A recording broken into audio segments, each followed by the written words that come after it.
In this video, we are going to learn how to enhance our English by reading stories.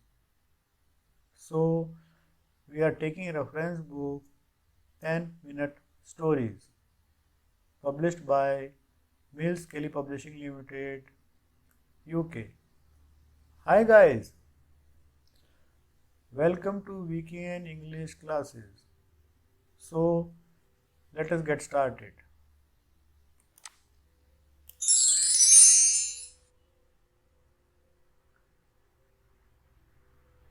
Today I am going to narrate a story.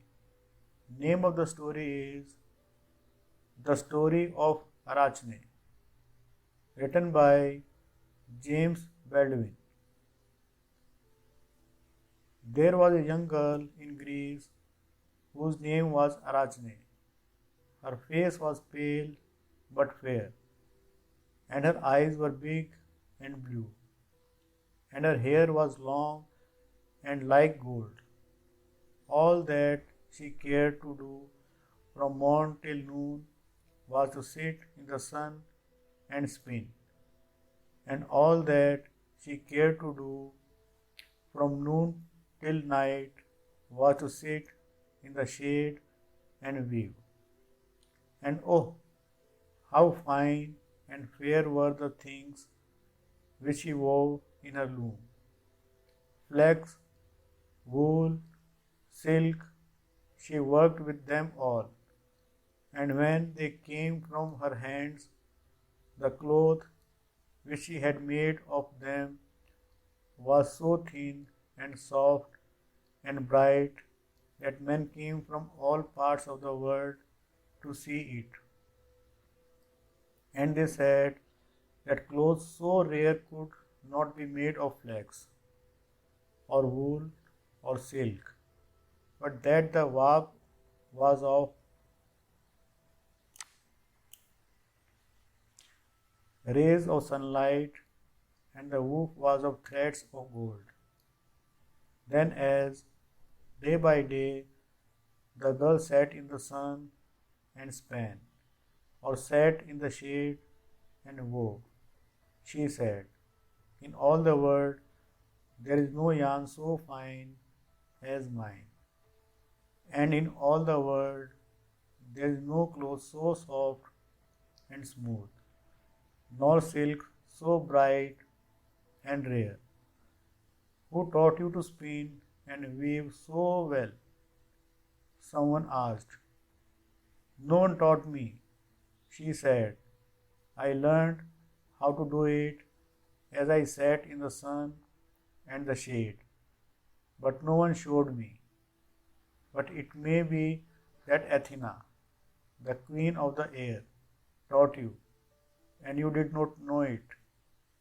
"Athena, the queen of the air? Bah!" said Arachne. "How could she teach me? Can she spin such skeins of yarn as these? Can she weave goods like mine? I should like to see her try. I can teach her a thing or two." She looked up and saw in the doorway a tall woman wrapped in a long cloak. Her face was fair to see, but stern. Oh, so stern! And her grey eyes were so sharp and bright that Arachne could not meet her gaze.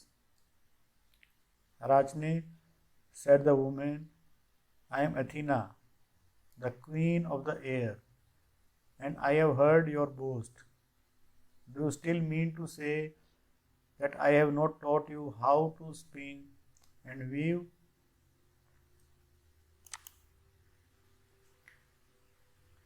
"No one has taught me," said Arachne, "and I thank no one for what I know." And she stood up, straight and proud, by the side of her loom. "And do you still think that you can spin and weave as well as I?" said Athena. Arachne's cheeks grew pale, but she said, "Yes, I can weave as well as you. Then let me tell you what we will do, said Athena. 3 days from now we will both weave, you on your loom and I on mine. We will ask all the world to come and see us, and great Jupiter, who sits in the clouds, shall be the judge. And if your work is best, then I'll weave no more so long as the world shall last. But if my work is best, then you shall never use loom or spindle or distaff again. Do you agree to this? I agree, said Arachne. It is well, said Athena, and she was gone. When the time came for the contest in weaving, all the world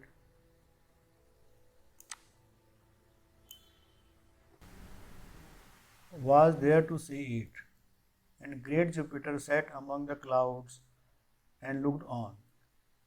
Arachne had set up her loom in the shade of a mulberry tree, where butterflies were flittering and grasshoppers chirping all through the livelong day. But Athena had set up her loom in the sky, where the breezes were blowing and the summer sun was shining, for she was the queen of the air.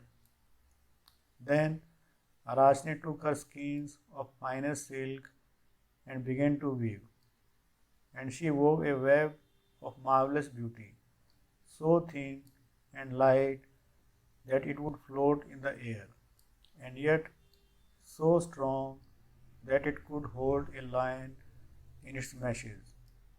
And the threads of warp and woof were of many colors, so beautifully arranged and mingled on with another that all who saw were filled with delight. No wonder that the maiden boasted of her skill, said the people, and Jupiter himself nodded.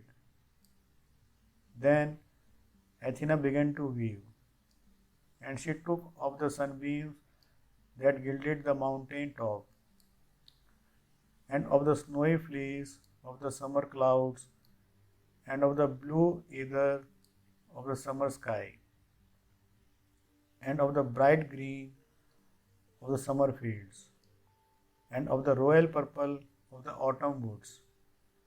And what do you suppose she wove?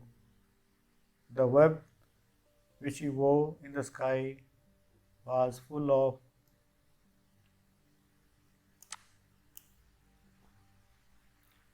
enchanting pictures of flowers and gardens, and of asses and towers, and of mountain heights, and of men and beasts, and of giants and dwarfs, and of the mighty beings who dwell in the clouds with Jupiter.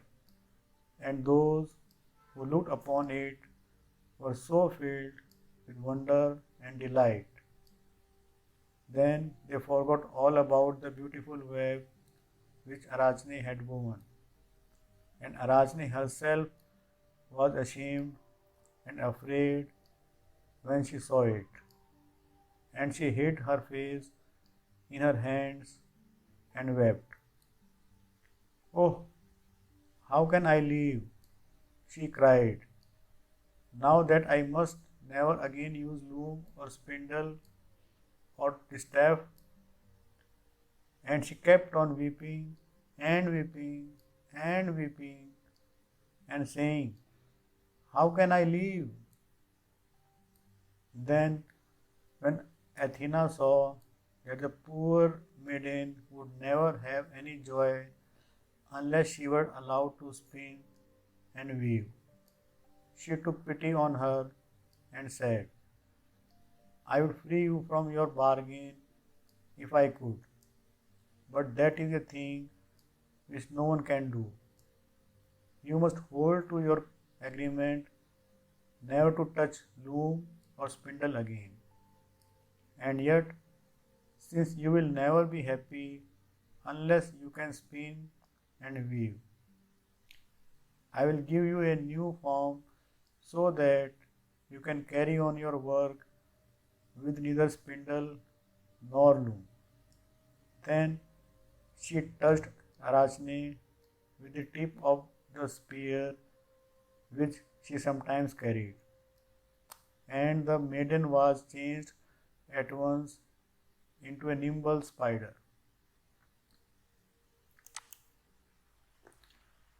which ran into a shady place in the grass and began merrily to spin and weave a beautiful web. I have heard it said that all the spiders which have been in the world since then are the children of Arachne. Perhaps Arachne still lives and spins and weaves, and the very next spider that you see may be she herself.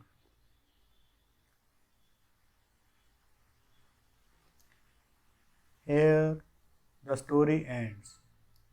Now you should go through all the grammatical structure of the sentences like tenses, direct, indirect, active, passive, prepositions, etc. and read the story loudly by yourself at least 2-3 times more to enable you to understand it properly in order to improve your English.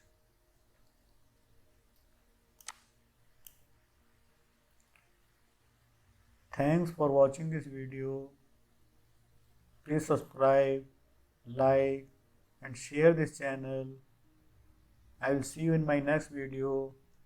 Till then, bye bye. Happy learning.